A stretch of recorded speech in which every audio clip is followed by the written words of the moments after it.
4 pistes principales. La première piste, ce sont les bâtiments. Les bâtiments culturels sont nombreux et l'on sait que la première cause de création de gaz à effet de serre, ce sont justement les bâtiments. Donc les communes ont la possibilité d'agir à travers une mise aux normes des différents bâtiments qui abritent les activités culturelles. La deuxième façon d'agir, c'est sur la conception même des événements culturels, que ce soit des expositions, que ce soit des spectacles.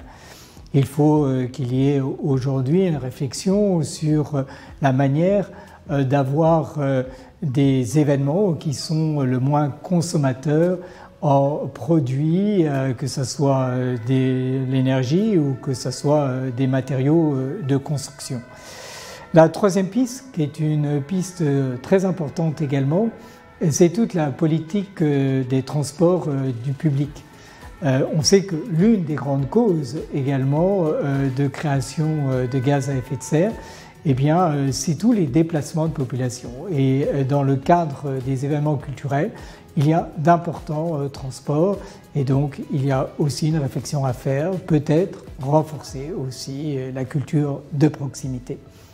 Enfin, il y a un élément très important, c'est tout simplement le message culturel qui est passé. Il y a aujourd'hui une mobilisation de tous les secteurs culturels, quels qu'ils soient, autour de la question de la transition écologique.